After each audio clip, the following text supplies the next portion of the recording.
ñooma de gis naa la jeune fille là Zeyna la xaw ma nu mu tudd. Jeyna. waaw. Jeyna ñu revue de presse. Jeyna Balde. xam nga lu mu def. déedéet.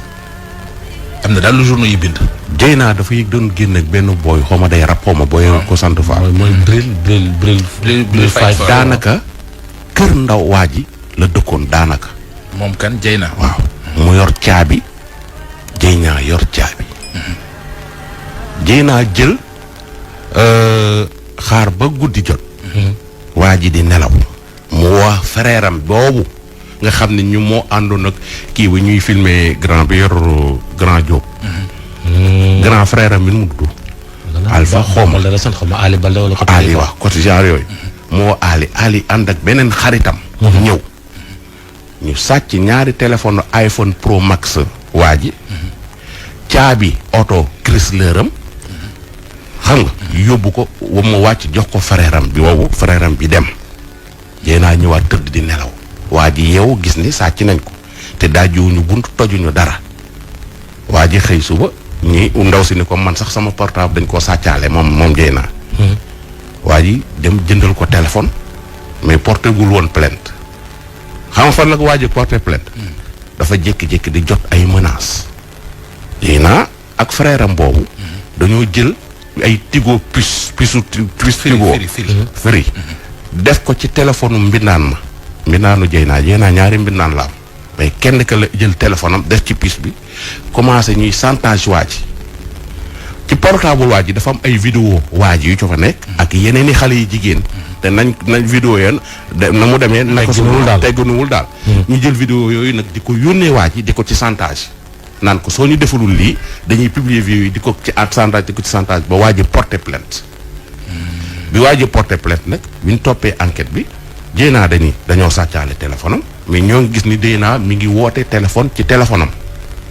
ñu ngi koy utiliser daal. ñu ngi koy utiliser. bi mu ne dañ koo sàcc. bi mu ne ci càcc gi la bokk. voilà ci biir ay enquête ñu dem ba cuisiner ne ko nii carrément mu daal di avouer que ni moom moo def loolu. loolu nag am na lu ci nit ñi war a jàngat. moo tax samam xel day ñaaw. ca la xewoon ba ñu arrêté tuuti. xamu la. xam naa ba Jeyna ak frère am bi. ñoo def lii waa ji. Jeyna ak frère am bi ñoo amoon problème ak Diop Iseg. li ci def nag da ngay bàyyi nit ñi ñu xalaatal seen bopp. ak yoon foofu ak yoon affaire yi ñu naka lay mujje mais Jeyna ak kii nga xam ne moo ko yóbbu ñoom ñaar ñoo bokkoon dëkk ci benn kër ku ne yor caabi faram la woon daal. li ci gën a garaaw. waa ji dafa am ay vidéo yu am solo yu nekk ci YouTube bi. ay day way def naa. am na ci vidéo boo xam ne am na ay 3 millions et quelques vues. ñoom dañoo dem ba supprimer yooyu vidéo ci YouTube bi. xam nga kon waa ji il perd beaucoup d'argent ci loolu. ay vidéo clip yu nekkoon ci internet bi man waa ji xaw ma ko il paraît que xale yi jigéen ñi bëgg la ko kii la daal gis naa ni daal liñ ko yàqal ci kii bari na. mais lii ma la wax nii noonu la demee.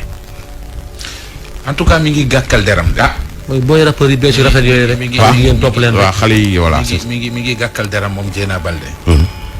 parce que yow munoo fi def mbir nit ña nekk ca di lijjantee ka waxtaan ñu lay déggaat ci leneen. c'est-à-dire ay mbokkam nañu ko jël. yar ko encadré ko. Ndakaaru day soppi nit de. waaw mais bari nañu fi yàggati soppeeku ñu. mais c'est-à-dire xale bu toll noonu à son âge. lii xool bu mu dugg génn ci duggaat ci beneen. soit ñaar rek mën a am. mu jël yoonu baax ñu boole ko ci ñi baax. baa mu jël yoonu bon ñu pare ci moom. mais xale bu ndaw à son âge coow loo dugg. génn ci duggaat ci leneen. bu tayee nga ne sama moromu bàyyi ma violé suba nga ne sama morom maa ma ëmbal gannaaw suba nga ne damay concubine ak benn rappeur gannaawaat suba ñu ne ma nga ñu garde à vue à la limite doo xam sax. lu muy niru. na ko ay mbokkam jël yar ko. encadré parce que lii ñu koy tudd bu dee lu am la rafetul bu dee lu amul la rafetul. xale bu ndaw. di jigéen. war a c'est-à-dire war a am sa taxawaay bu war a am ci société bi. ñu war a mën a compter ci yow. nga am tur am ci loo yëngu. bul gàkkal sa der. dañ ko encadré mi ngi yàq boppam de. ay parents ñoo teel a jublu Ndiaye. parce que mu tax âge bi mu toll. bay ñëw Dakar dafa di fi maanaam dëkk ci appartement moom kese di dund yéen dund yi. ay parents ñoo responsable moom de. mais bari na ci réew mi xale yoo xam ne ñoo gën a responsable seeni parents. su subaa dee leen indi xaas boo xam ne ngay jàpp sa génne. réew mi daal jàppati mais dëkk bii man de dëkk bi war mais nañ ko appartement yi war nañu def immeuble bu ne benn alkaati taxaw fa. immeuble yi ci réew mi.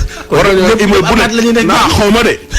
takk der yi war na leen a yokk immeuble bu ne Sénégal rek war nañoo jël benn gendarme wala benn policier teg ci bunt bi. Njaay waa ji li ko dal ca dëkk bële. waa ji dafay wax ci frère am moo nekk ci kaso bi. waaw frère am. Baat est-ce que mën nga ñoo may jàmm ñun. ah dëgg laay wax rek dëkk bi. ne la mën nga ñoo may jàmm dem Njaay. jaajëfal nañ leen ci teewlu bi ngeen di teewlu RTV Dakar yow mi abonné gul abonneel ngeen commenté like suñuy vidéo